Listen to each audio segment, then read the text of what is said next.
Welcome to another exciting and elucidating episode of the OmniTalk Spotlight Series. I'm your host, Chris Walton. And I'm Mezzenga. And we are the founders of OmniTalk, the fast-growing retail media outlet that is all about the companies, the technologies, and the people that are coming together to shape the future of retail, or as we like to say, Ann, the media organization that focuses on tomorrow, today.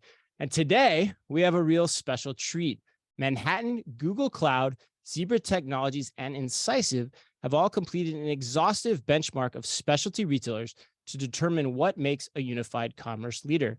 And here to discuss the findings and uncover what differentiates a retail leader from a non-leader are Ann Ruckstuhl, the Senior VP and CMO at Manhattan, Amy Eschliman, the Managing Director of Retail at Google Cloud, and Rob Armstrong, the CMO at Zebra Technologies. Welcome all of you to OmniTalk. It is great to have you here. Great to be here. Thank you for having us. All right. Well, I want to get started first. Ann, I'm going to go to you. Fill us in a little bit. Tell us about the benchmark. Like, what inspired it? What went into it? Just kind of set the table for us and for the audience. Oh, happy to. So the whole thing started with this simple definition called unified commerce. So I would say if we talk to 10 retailers today and say define unified commerce, you will most likely get 10 different answers. Absolutely. So this research was inspired that we think the industry could use, honestly, an objective and comprehensive definition of unified commerce. What does it mean? What does it take to be a leader? And what tangible business benefit do you gain by being a leader? So if I may, the nerdy and classic definition of unified commerce give it to basically says, okay, know your customer. They're coming from your store. They're coming from your e-commerce site, email, social, text. You should have all of that unified, right? How you deal with the customers. So you deliver a great and consistent customer experience. So that's where we began. So we're trying to figure out what capabilities do retailers need to have, and then measure the outcome based on how well they do this. So we are about to show you the industry first unified commerce benchmark. And this is based on real purchases and returns.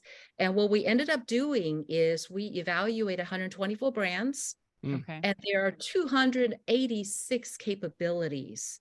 It's almost like a full, triathlon, honestly. It's like, okay, so what do you do to address the consumers today? From search and discovery to payment and checkout to promising and fulfillment and post-purchase customer service. So it turns out there are 186 capabilities that are involved with that. So that's what we ended up doing. And we think something like this, honestly, not a retailer can do this with this kind of resources and investment required, let alone not just doing this for themselves, but do the same thing for 123 other brands. Most likely not. So this is really what triggered this whole benchmark. Got it. Now, Ann, I'm curious too, because, we've been at this a long time. I think this is our 6th year of doing this. And, we've heard this talked about a lot. So I'm going to put you on the spot here with your peers. I'm going to go to Amy first. Like, should we be buying into what Ann is saying here? What really makes this survey different? Like, what sets it apart, Amy? Why is this different than what we've seen before? You should be buying into what Ann is telling you. So what makes it different? I mean, Ann covered a lot of the details on it, but what that ends up being is an incredibly thorough and very broad set of use cases that the study assesses, and it's assessing from end-to-end capabilities. So each of those 286 capabilities weren't just measured as like, hey, yes, they're doing it, or no, they're not doing it. We actually shopped and returned and exchanged and really experienced what the customer experience is.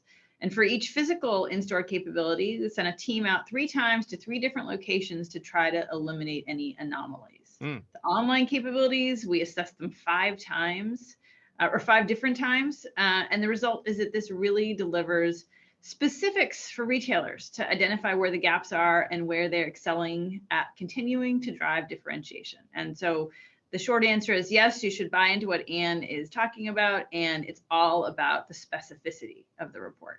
Got it. Okay, so Rob, I'm guessing you're going to concur with your other 2 panelists here, but what's your 2 cents here as well? The peer pressure is immense, but it's not why I'm going to say what I'm about to say.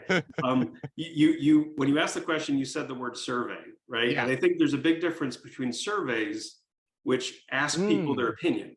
Good question. I Good think point. this is more of a study, and it's more through an experiential benchmark of reality, at least reality as was experienced online and offline, in store and not purchase and return, right? Yeah. And I think it's that dose of external reality that is consistent across brands and looking across channels and different parts of the customer journey that makes this really unique. And I say that at Zebra because we've been doing a global shopper study for 15 years. There's a lot of people that have an annual shopper study.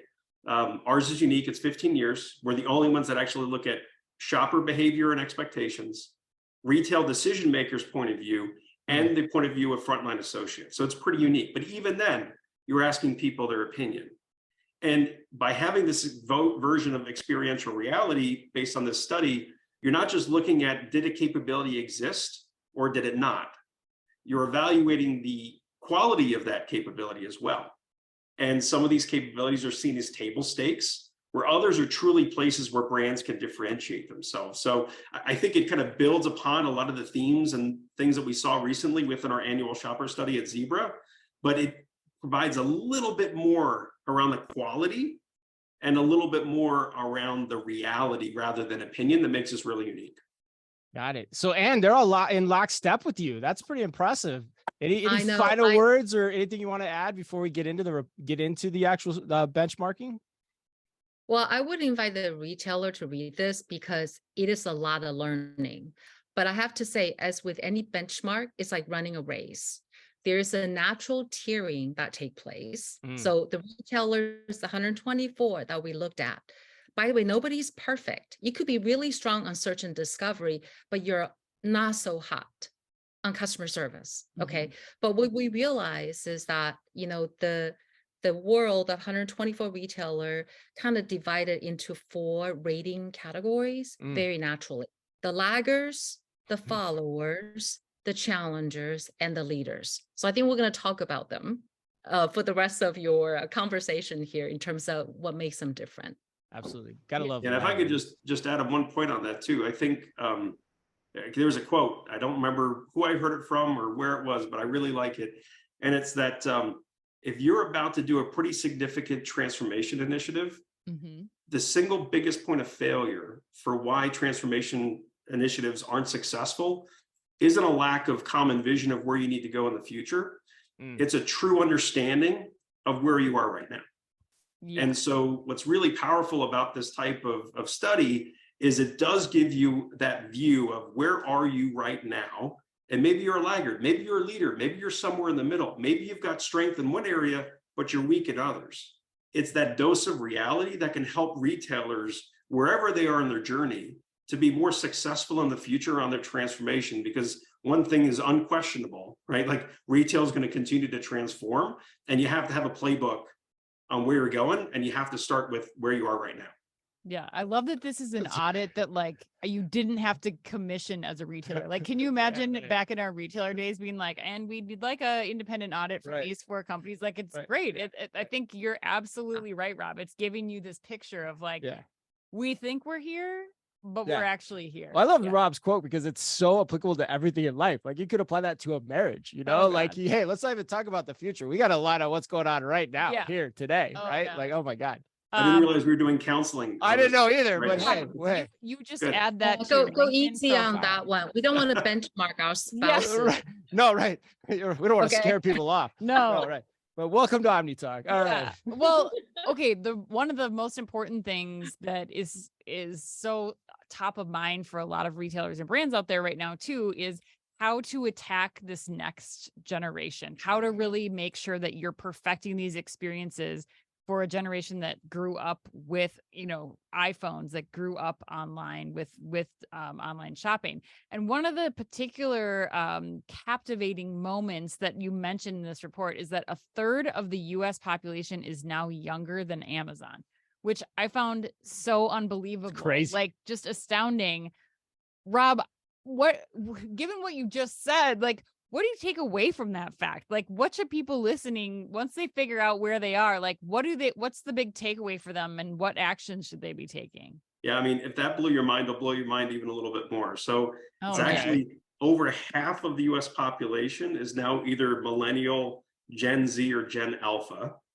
And by 2025, which is like a year and a half, it's like 18 months away, over 60% of the US workforce will be millennial or Gen Z. Wow. Right? Like how these people, and I am one of them, right? I am them. I am what's called a geriatric millennial. It's a real thing. Look it up. Oh, I think I'm. But I think you are too, Ann. Yeah. I wasn't gonna out you, but yes. Yeah. No, Okay. it's a thing. Thanks, Rob. Yeah. You're just a day brightener. My goodness. How we shop, right? How we engage with brands, what we expect from people when we go into a store. Over the 15 years of doing the shopper study, about 30% of shoppers 15 years ago said they were satisfied with their experience engaging with associates in stores. Mm-hmm. This past year, we did that same question. We've been tracking it for 15 years. It's almost 80%. So retail has come a long way, right? Shoppers are in general more satisfied, but when you're a geriatric millennial, when you're digitally native, when you're digital first, right? Like your expectations are different and they're constantly evolving, and retailers are trying to keep up, right? They're just trying to keep up constantly with, you know, this idea of digital by default, right? Like that is where the market is going, not just on the shopper and the customer side, but it's also in terms of your frontline workforce within retail operations. And the amount of pressure that puts on retailers is going to be really significant. Right. Especially when it's not just you benchmarking yourself against your closest competitor like you once did. It's really benchmarking yourself of what is available in the universe of a digitally native individual. Yeah. Like it's not just competitors. It's like, oh, Amazon set the standard for what our expectations are for customer service or for being able to return something, or, you know, when I should expect somebody to show up at my house. Like all of these things are setting different tones for what that digitally native consumer. Yeah. And if I'm a shopper, whether I'm engaging with you on a Monday or a Tuesday in store 1 or store 300, if I'm online or offline, I want it to be on my terms, right? But how does a retailer scale to that level of personalization and at the same time consistency of experience across all those different channels and all those different sites? Right. Yeah, it's funny. I was just talking to somebody this morning about, you know, bringing omnichannel into the Web3 or the metaverse arena, you know, by way of Roblox. And that's, you know, part of this conversation too, ultimately down the road. But Anne, I want to go back to you now too, because one other very compelling point that gets brought up in the report, and I think this probably, you know, goes back to what you're saying about the classifications, the laggards and the leaders as well. There's a real impact that you saw in terms of retailer revenue, in terms of how people were positioned across this benchmark study. Talk to us about that as well. Well, we're not geeking out on the benchmark just for the heck of it. Okay. At the end of the day, dollars and cents. we're still, cash is king. We're still in a capitalism society here. So it's all about the business outcomes, right? So what we ended up doing is, you remember 124 brands, only 15 were recognized as the overall leader, right? Okay. So we took that cohort, then we look at how well do they do in terms of revenue growth compared to laggers, followers, and challengers. And here's what we found. Compared to, let's say, the challenger, they actually outperform on revenue growth anywhere from 3 times, and I don't mean like 3 times more, to 6 times more than the laggers. That's huge if you translate that into CAGR, right? And we found out if you simply move from a challenger to a leader position, you can bring significant impact to their bottom line. As a matter of fact, if you were a specialty retailer, you're currently rated a challenger. So, you know, not the bottom, but, you know, the top half, right? Yeah. But if you move to the leader position, you stand to gain 40 million per billion in revenue dollars annually by simply improving your maturity to a leader. So if you look at how thin the margins are, be able to do 40 million extra per billion, that's straight to the bottom line. So it is significant. And there's a reason why we're doing this, because at the end of the day, the business outcome is growth and profitable growth. Yeah. And the number one answer to everything always comes back. We say it on our show all the time, man. We said it last week, is money. Yes. It always comes back to money. That's Gotta why we're all follow here. money. Yep. Well, I want to double click into some of the subcategories that were analyzed as well. And I want to start with search and discovery. And Amy, I'm so glad that you are with us today because this seems like it's right in your wheelhouse. But what stood out to you there? Yeah, thank you. It's, I think when we go up to that leader group that Ann talked about, when you look at the leaders, what we saw is that they stood out with search and discovery. Those that are really good at search and discovery. And what makes their search and discovery so good is that they excelled at understanding the broader context that shopper is operating in. They understood their shopping intent. They can assist them through some deeply contextual search and recommendations. And similarly in the store, give them guided assistance. So what does this mean specifically? It's understanding what someone means when they say, what someone means when they say context. And it's really what do you mean when you say? What do you mean when you say XYZ? A great example of that at the beginning of the pandemic. What do you mean when you say face mask? Prior to the pandemic, I meant a beauty treatment. The minute the pandemic hit, I actually meant a N95 mask. And so understanding what that shopper really is trying to communicate. And so that's a really important part of understanding the shopper and being able to deliver to them a really good search experience. I'll give you a few other kind of data points. Like when we looked at the data, 80% of the leaders in this category offer filters. So you can filter by fulfillment method. So I understand of this product that I'm looking at, I'm going to filter by fulfillment method. I'm going to understand exactly when it's going to arrive or how I can pick it up. And so that context is really important to customers. Or 60% offered real-time inventory visibility. I'm going to look it up and I'm going to understand, is this actually in stock? Is it in stock at my local store? Those are important factors for consumers when they're looking at the products that come up in search. And Amy, why is that? Is it because that's a pre-purchase decision for most of the consumers? It's that far up in the funnel now?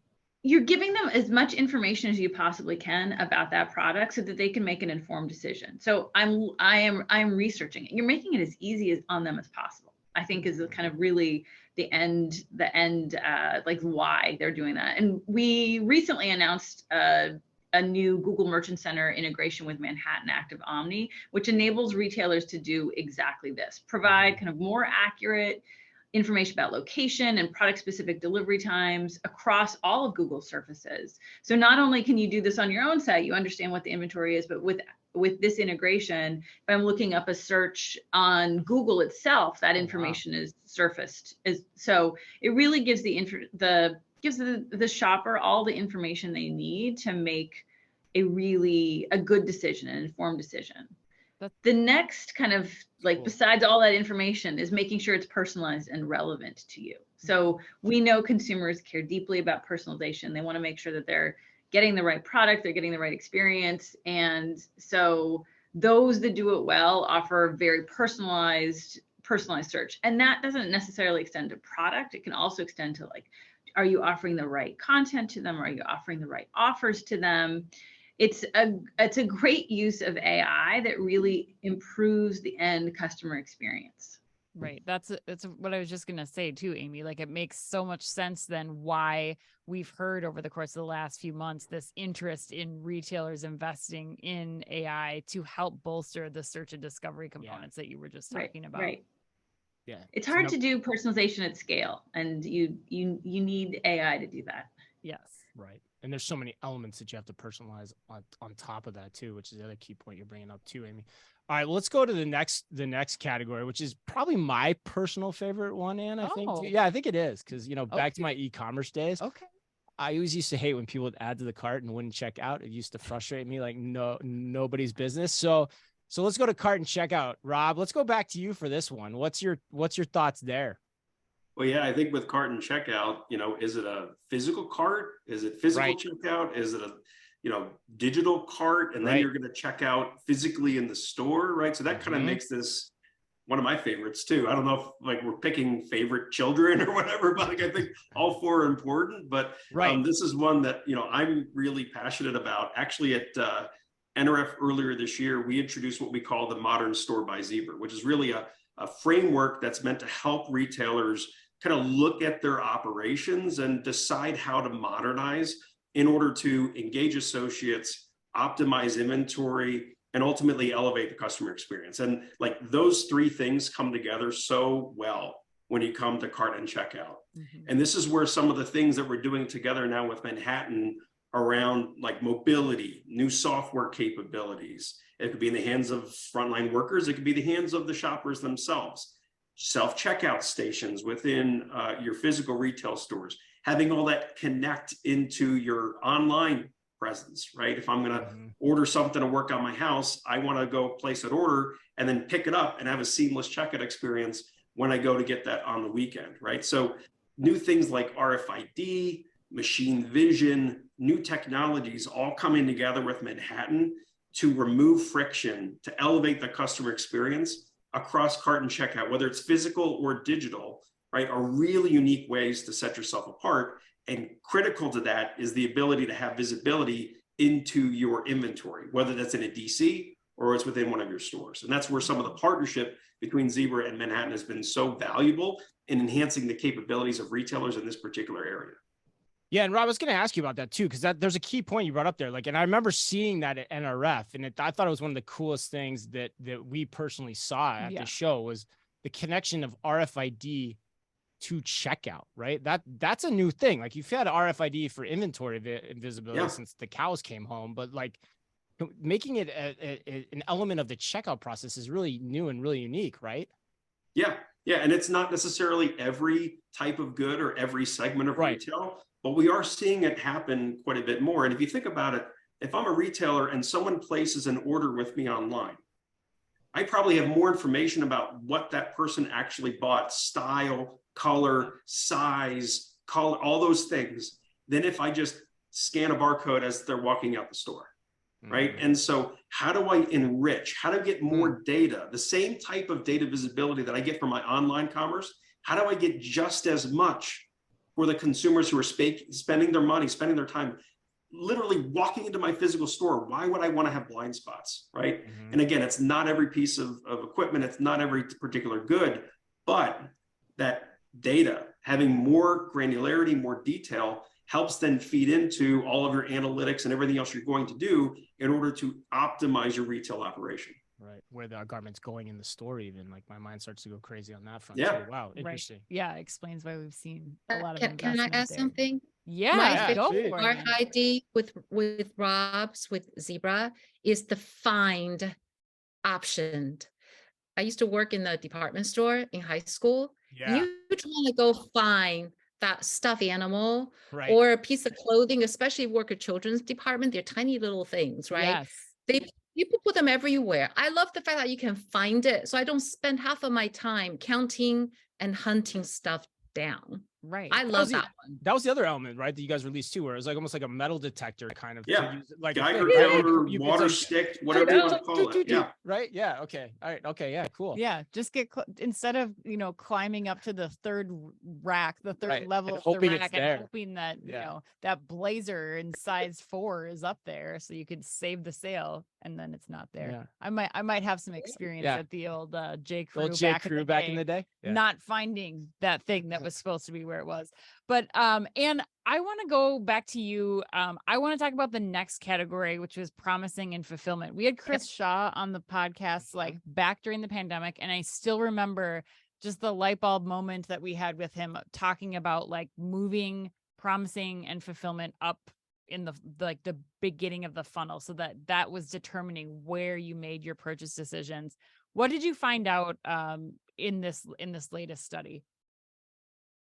We found that inventory visibility is like love. The more you get, wow, I can't wait to hear this one. We're even deeper than marriage now. I mean, love. It really is, because shoppers, they're, we used to say, cut down one click.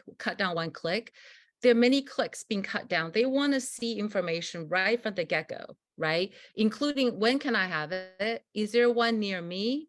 And if I needed like, furniture, I need it on Saturday because I'm giving a dinner party. Can you accurately promise me I'll get this table by Thursday? So I have time to like, if I have to assemble it or something like that, right? So what we realizing, the whole concept of inventory visibility, location, delivery and pickup options, and what's available to me, ship to my home, ship to the nearby store or BOPUS, and that cuts across pre-order, back order. It's all about my product. Where is it? And can you promise me on delivery accuracy? So what we found out with this particular benchmark is that, I hate to say this is the one child of the 4 children that requires a lot of love. Right. It's Right. the least mature of them all. Mm-hmm. And that the leaders are 8 times more likely to show the delivery date with the fulfillment option, like what Amy was describing. Right. They're 8 times more to be able to show that information in the cart than a non-leader. And then when it comes to what delivery options are available to me, right, including break out my order, so each item has a separate delivery and fulfillment option, give me that choice. They're twice as likely to offer that mixed delivery option than non-leaders. So I think we all know shoppers are demanding. The benchmark shows 77% of the shoppers want to have delivery option based on speed, cost, and my channel of delivery. But only 38% of the retailers provide that information and that capability today. So 77%, 38%. We got a gap, okay? So the whole thing about not just showing that information early on in the buyer's journey, but accuracy is now the name of the game. You got to be able to do this accurately, because if you failed on that delivery date, the bad will that can incur, my dinner party without a table will be really difficult to cut off, to pull off, right? Yeah. So you have to do it, not just check the box, like what Rob was saying. It's not a checkbox thing, is can you do it well? Right. It's nuanced. Yeah, the consumers expect that. I mean, Amazon's trained us to expect that it's going to be there when they say it's going to be there, and the ill will that you have towards any other specialty retailer or anyone else when it's not there is so much stronger now when that doesn't arrive on time. So yeah. Okay, And so I'm going to give you guys a new one to chew on this time.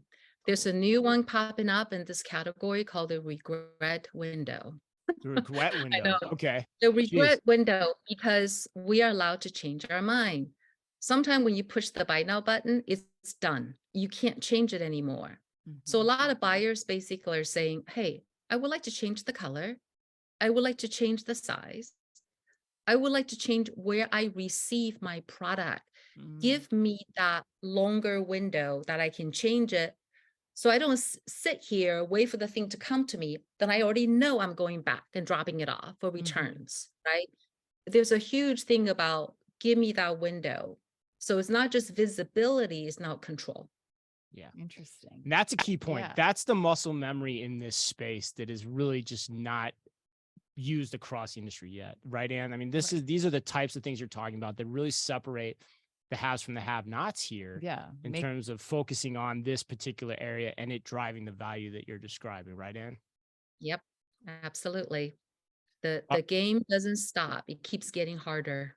Yep. Yeah, and if you have that same capability and you're buying airline tickets or a hotel, that's a digital channel.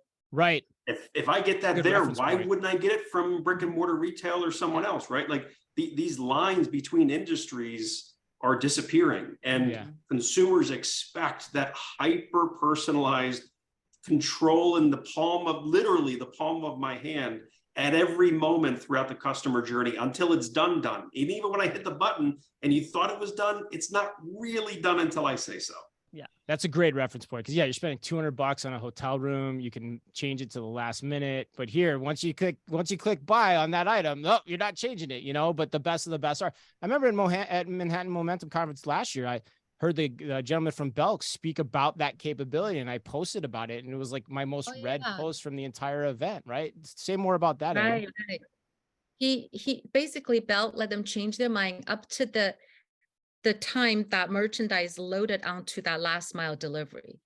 So you can change your order, change your size, change your delivery options, and you just cut down on a lot. But the thing is, to do that, the commerce side of your house need to talk to the supply chain of the house, because the only way you can stop that merchandise of not being loaded onto a truck is if you know where it is in the fulfillment cycle. So if you have no visibility into fulfillment, you don't know that, red sweater is literally in the yard ready to be loaded perhaps, but it's not yet loaded. So you can still change their mind and not, pick it and load it, right? So now we're seeing this marriage of supply and demand, and you kind of need both. Yeah. So Belk does that beautifully. Yeah, and those systems have to be able to talk to each other as close to real time as possible. That's the key piece here too. All right, Amy, let's close this out with the last category. Let's go back to you for this one, which is service and support. What were your big takeaways from that? Well, you always hope that you've done everything right and no one needs service and support, but that's just not reality. And the leaders in this space really stand out by delivering frictionless experiences, easy experiences, but also high touch, personalized service and authentic interactions that shoppers are asking for, all without getting in their way. Like I said, frictionless. So that theme of personalization comes back even to service and support. The benchmark revealed that only about 15% of shoppers say that retailers offer them a personalized service experience. So there's definitely a huge opportunity, a huge gap.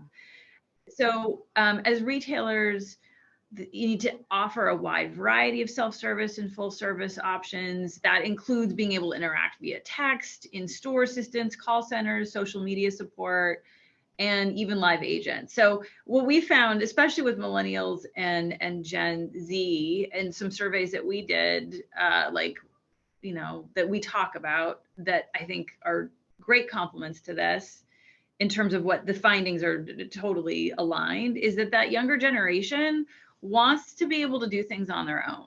But when they say like, hey, I want help, they want it right away. And so I think that comes through loud and clear in what we're seeing here. So that having that variety of ways that you can interact is really critical. And I would also point to like all of the conversation about generative AI fits right in here, because you can see consumers really engaging with intuitive interactions, conversational interactions, and that fits right into offering very personalized, great service. They don't need the human intervention, but they need to have a really high quality interaction. They need to be able to summarize conversations. They want to be able to automate more tasks. And so that all fits right in with this. And it's certainly something that we are working on. Yeah, that makes sense. And any points you'd add on this category? Oh, this is another challenge. I think shoppers are pushing retailer to extremes. So one extreme says, don't talk to me, give me digital self-service, just leave me alone, right?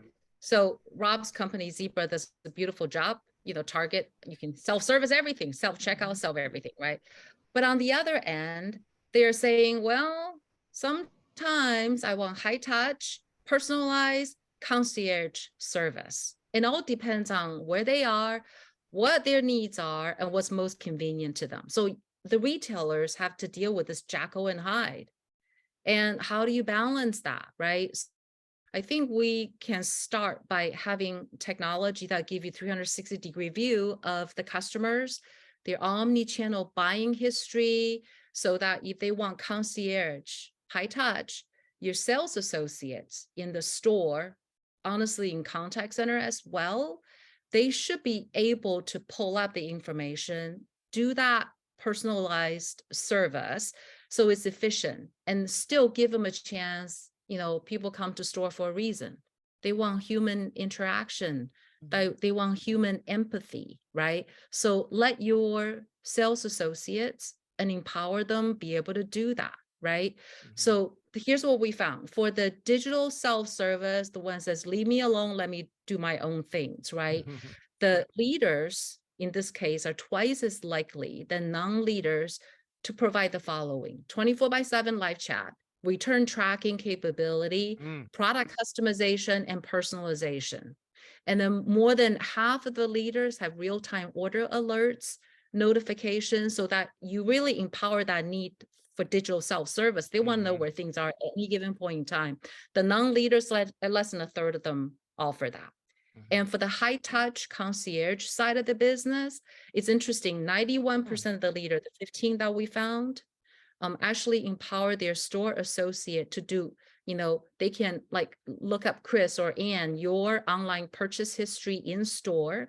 91% can do that. The non-leaders, only 67% of them can do that. And that they also give the store's associate the ability to create, manage your online wish list, your lookbook in the store right there. Wow. And most of the non-leaders cannot do that. So I think this is where, this juxtaposition, the only way you're going to be able to ante up the right mode of customer service is by knowing them. And then you can have that, flexibility to serve them. They want to be served. So we want our cake and eat it too. And the retailers need to be able to do that as well. I think what's so fascinating about this survey is not just the consumer facing implications that the leaders have made, but just, and you were just talking about, like real-time order alerts, like that has tons of benefits, getting back to what Rob was saying too, about visibility throughout the delivery time frame, like on the associate side. Like there's investing in this is not just about the consumer facing benefits. It's really investing in that and all of the back end things that make the store associates' life better too. Well, that's what's really cool about this topic, is because when you're talking truly omni-channel system design and technology integration, like all those pieces are bleeding together to create that all the time for the consumer, right? At the end of the day, that's what's so interesting about this. I love this. And the labor market continues to be constrained. So if you're a retailer and you're trying to compete for talent, if you want to provide a personalized, consistent customer experience for shoppers when they do come into your store, you need to have a front line that is enabled and engaged and excited and empowered and has all that information at their fingertips, because otherwise they're operating with less information than their shoppers are.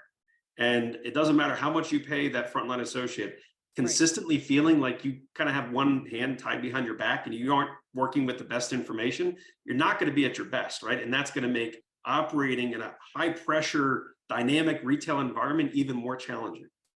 Well, if I can add one thing, you should see the smiles on the sales associate's face. When we talk about endless aisle, save the sale, we don't quite get that. What this means that a sales associate get credit, right, for what they sell in store. But there's a whole endless aisle, right, that's available if they can be informed of inventory availability in nearby stores or in the DCs. When they know that, they can save a sale and by go, oh, I don't have that skirt right now in that size, but by the way, I can get it for you. That saved the sale. So the compensation structure might change. But we just came out of Momentum 2023, our annual user conference. I can tell you the PacSuns of the world, the Group Dynamite, they're the Canadian, they're a bunch of stores.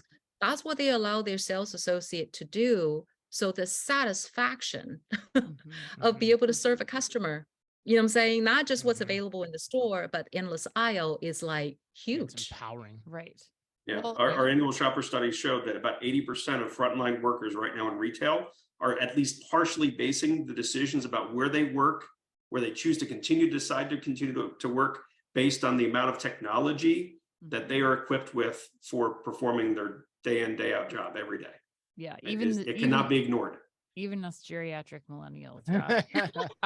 Yes. I want to get we're small but mighty and growing. That's right. That's right. I want to get the rest of you out of here on these two final questions.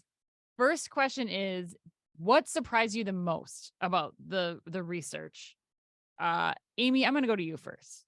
Oh, okay. All right. Well, looking at the research, personalization is one of my favorite topics in retail, like long history in retail, and personalization has been a constant theme, I should say. And there's still so much opportunity. I think my surprise was how much opportunity there is on things that actually are, fairly easy to implement. So one of the data points there was that 50% of leaders had personalized recommendations on the homepage. Okay, that's a great opportunity, top of funnel, to get recommendations and drive personalization with your consumers. Of the non-leaders, only 20% had personalized recommendations on the homepage. So that's definitely an opportunity that retailers can focus on for just some top of the funnel engagement in a very personalized and relevant way. And the other opportunity within personalization was on chat support. We talked about this as well. Like, how do you use that customer data to deliver a really personalized experience that makes that service and support interaction feel more frictionless, easier, more intuitive? And so I think that's another big opportunity.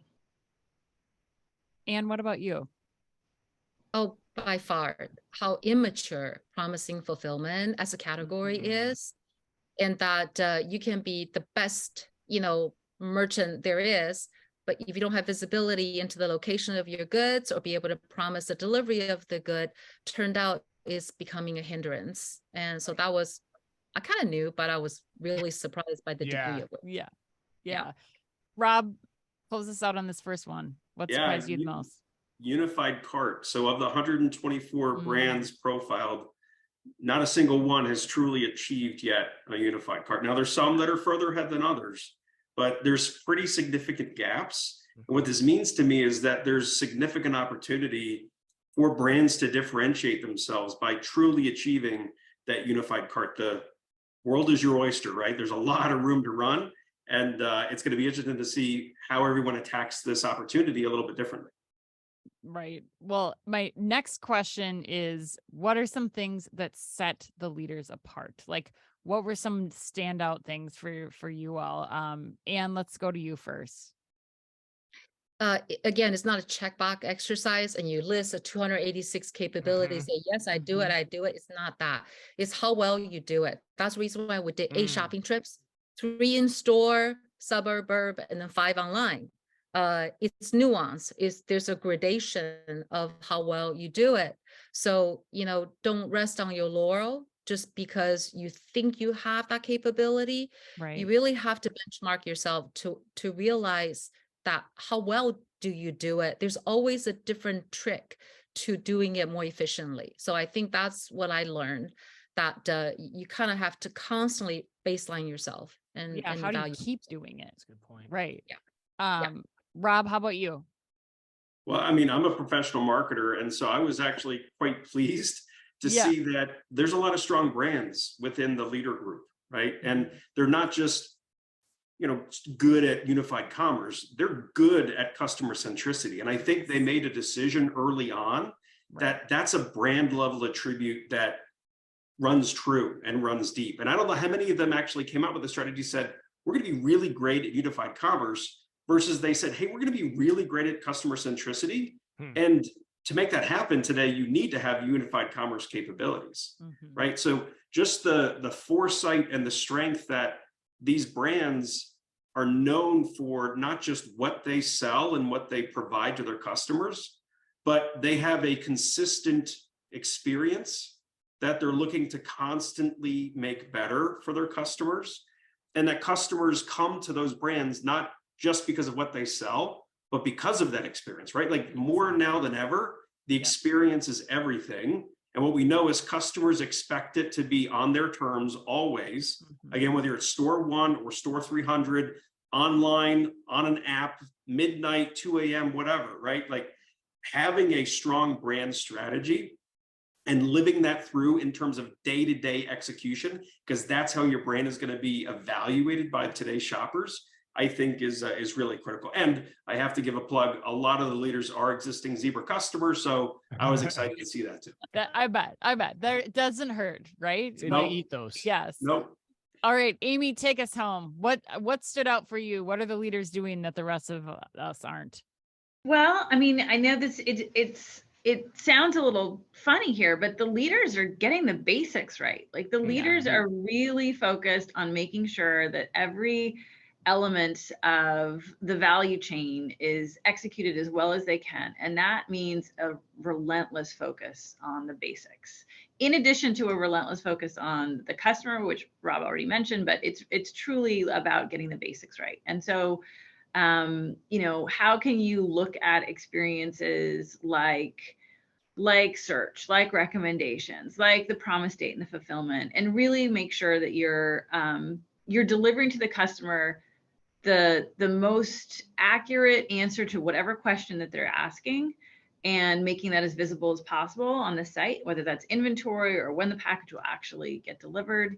It's critical, and it sounds you know, like counterintuitive that a leader would be thinking about the basics, but I truly believe that to be true.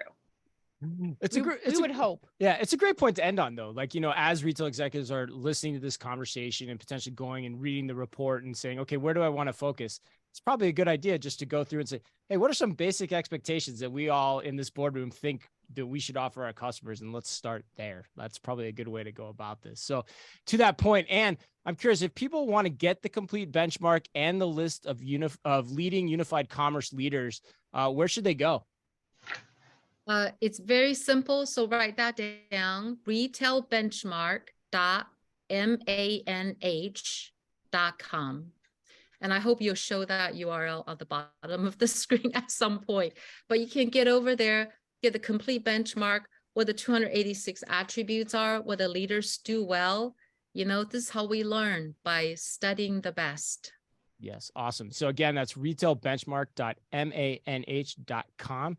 And we'll have that address in our show notes as well, so everyone can read this really great report. There's a lot to glean from it. Anne and I've read it a few times ourselves.